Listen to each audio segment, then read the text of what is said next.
aba ari amatafari ahiye, amabuye asanzwe, bareba ngo barebe uriteye bakamubura kandi bahahagaze. Nuko bimeze, urugo rugashya, bamenaho amazi bakabona hepfo yaho nanone umuriro uratse.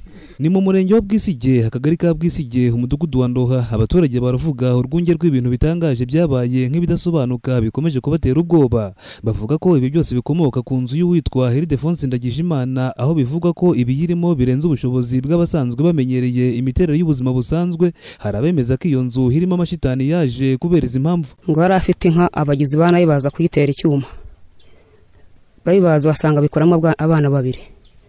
Bamaze kubikoramo abana babiri, ajya kurogesha abo bantu bamwangirije inka, ahigura amafaranga ngo ntiyayarangiza burundu. Bamwatsa hasigaye ngo nyiri kumukorera nyine icyo kibazo cye amusigagamo 100,000. Nuko umukecuru apfa atayamwishyura. None ucumbitse muri iyo nzu ye wese uwari wese bimukuramo, aho yimukiye hose bikamukuramo. Amakuru twamenye tukihagera nuko nyiri iyi nzu atakibamo, yimukiye i Musanze ayiharira ubukode. Uwavuye muri iyi nzu bwa nyuma bivuga ko ahandi yimukiye agerejwe n'ibi abaturage bita amashitani cyangwa se amagini. Ibi ngo biza mu isura y'amabuye yiterura hasi akitura ku nzu, ndetse ngo rimwe n'umuriro ukagurumana nk'uko byagendaga ku nzu yabagamo. Yabanje kwimukira kwa Nizerwa Saidi, amabuye amusangayo, avayo none yimukira ahangaha inshuro ya 3. Ari amabuye agenda amukuramo hagiye hose. Abaturage bavuga ko kino gihe nyiri gukodesha inzu yabonaga ibikomeje kuba biteye urujijo, afata umwanzuro wo gushyiraho irondo ngo ricunge ko hari umuntu wihishe inyuma y'amabuye aterwa ku nzu, abura n'umwe. Icyakora nyuma amabuye yongeye kuza, abanyerondo bafata abagenzi bitahiraga banyuze hafi aho ngo nibo babikoze, ndetse bivuga ko bahise bafungwa hatabanje isesenguracyaha. Umubyeyi waba abaturage bavuga ko barengana aratubwira uko byagenze. Hari ku itariki 3 z'uku kwa 5, noneho nza kubona umwana w'umushyitsi ari uwa mukuru wanjye, aje njyana na murumuna we ari umwana wanjye. Nanone tuza hano tuje kwiyakira, bigeze nka saa moya duhaguruka dutaha. Tugeze hano baradufata ngo duteye amabuye, tukababwira ese tuyateye dute, tuyakuye mu muhanda ahangaha mu kabari twari turi n'amabuye. Bo bakaduhata bakoresheje igitugu gusa ngo kugira ngo bakunde bahembwe, kuko bari bashyizweho ngo bahembwe amafaranga. Noneho baraduhata, kandi intandaro y'icyo kintu kugira ngo babashyireho nuko uwo mugore yari acumbitse ahantu kwa Ildefonse, noneho akorwayo n'amabuye y'amagini yateragayo. Hari inshuro ya kangahe yaje, hari inshuro ya 3 yavuye yajya kwa Saidi Nyarubuye, aza hano ari ubwa 3. Nuko biraguma biramukurikirana. Tugeze hano rya rondo niba ryari rikeneye guhembwa, batubonye baradufata barabiduhata gusa ngo turayateye, kandi nta n'icyemezo n'ibyo birahure bavuga byamenetse ntabwo babyeretse. Ibi byose bikomeje gutera urujijo bano baturage basanzwe bazi uko ibi bita amashitani byatangiye kuza, bagasanga ari akarengane uyu muryango wakorewe, bahereye ku makuru bazi yuko umuntu wese uvuye mu nzu ya Ildefonse akagira ikintu havana aterwa n'ibi bintu by'amayobera bitera amabuye ku nzu, ubundi bigacana umuriro. Akarengane kahari kubera ko uyu musaza njye navukiye naho, mvuka mfite imyaka 36. N'uwo mwana we ndamuzi murusha nk'imyaka 5. Kuva mvutse sindabona yatukana n'umuntu wenda cyangwa nganamukoreho, nta muntu n'umwe arabangamirana nawe. None ahangaha ni ku muyobozi bw'umurenge, nta wazimu, baje vuba, ngiraho nta n'ukwezi gushize.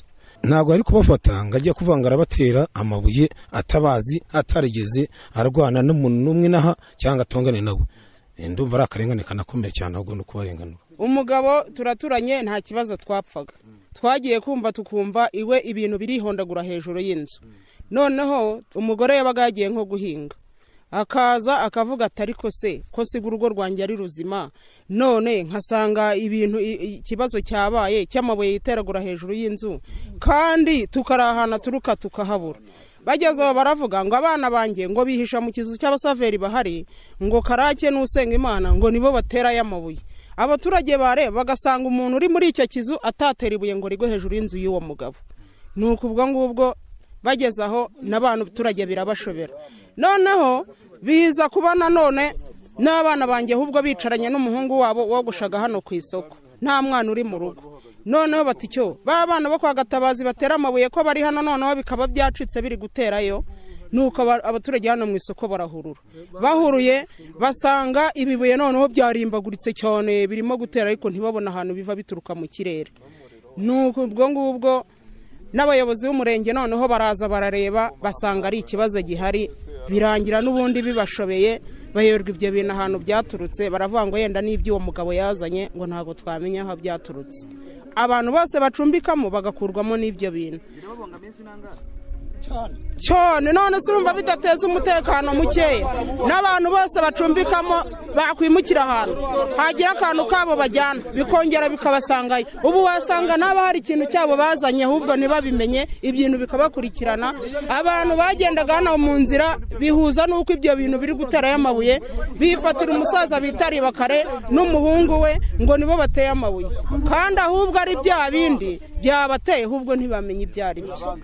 Ngendahayo Olivier wahoze ayobora umudugudu wa Nduha ukomeje kuvugamo inzu irimo amashitani azengereza abayicumbitsemo, havuga ko atari ubwa mbere kino kibazo kigaragaye kuko nawe yagiye ahura nacyo kenshi. Icyo kibazo cy'amabuye ntago ari bwo bwa mbere kibaye ahangaha. Hari n'undi mugabo wari ushinzwe inoza imisoro ku murenge ejo heza bita Bidiwe, nawe icyo kibazo kigeze kumubaho aho yari acumbitse muri iriya nzu. Icyo kibazo kikunda kuba mu muntu ugiye gucumbika mu nzu y'uwo mugabo, yavuyemo ahagiye keretse yajyanye akantu kaho, iyo akatwaye aho yimukiye biramukurikirana, ariko iyo atagatwaye ntabwo bimukurikirana. Nubwo abaturage bavuga ibi, nyir'inzu ivugamo amashitani ateza umutekano muke Bwana Ildefonse Ndagijimana arabihakana yivuye inyuma, avuga ko atigeze na rimwe hajya mu mapfumu cyangwa se ngo yibwe inka nk'uko abaturage babivuga ngo abure ayo kwishyura umupfumu, akemeza ko abeshyerwa muri ubu buryo. Tuvugana nzi ko ari sefu, nagiye nahabaga nta kibazo kigeze kivuka. Niyo mpamvu nakubwiraga nubwo abo bantu wenda wasanga hari ukundi kuntu babizi bitandukanye n'ibyanjye. Rero uko byumva nanjye ubwo niko mbyumva. Ntabyo nabonaga n'ubu ngubu kandi ndiko ntabyo. Nta nigeze nibwa kuva naba. Nizo mfite rwose ubuzira hari kandi zibaye neza. Ntayo umuntu wavuze gutyo ko hari nka n'imbere yawe yabeshye. Mu gihe bamwe bavuga ko ibibazo byaturutse ku kutishyura umupfumu ngo hakabateza ayo mashitani, abandi bavuga ko hari imbaraga zidasanzwe ziba muri iyo nzu batazi inkomoko yazo. Gusa nta raporo n'imwe y'ubuyobozi cyangwa se iya polisi iragaragaza ko hari icyaba cyaramenyekanye kihishe inyuma y'ibi byose, ariko ngo birazwi muri kano gace ko amashitani akomoka mu nzu ya Ildefonse nk'uko bigarukaho na Ndayisabye Abubakari ushinzwe umutekano mu mudugudu wa Ndoha. Ikibazo nzi hariya rero habaho ikibazo cy'amagina aba muri rugo nyirago n'ubundi yaramuteraga akimuka muri rukaka ku manywa y'ihangu hagashya, amabuye akituraho ku rugi no ku mabati utazi ahantu aturutse. Icyo kibazo rero abaturage bose hano muri aka gace barakizi, nta n'umuntu ugicumbikayo. Ikibazo cyaje kuba buri muntu wese wacumbikagayo n'ubundi amabuye yamukoraga muri iyo nzu, nyirayo yarimutse n'ubundi yibera i Musanze. Ibibazo nk'ibi si bishya cyane mu bice bitandukanye. Hari aho usanga abaturage bahuruzwa n'amayobera hatazwi inkomoko ariko bidakunze kuvugwaho rumwe, mu gihe bamwe babihuza n'imyemerere ya gakondo, abandi babifata nk'imitwe cyangwa se imigambi y'abantu ku giti cyabo. Mu gihe hakiri urujijo n'akavuyo mu mudugudu wa Ndoha, abaturage barasaba ubuyobozi n'inzego zishinzwe umutekano kugira icyo bakora, aho kugumya bashinjanya no gukekeranya. Barasaba iperereza ryimbitse ryagaragaza ukuri ku by'iyi nzu imaze igihe ari iciro ry'imigani.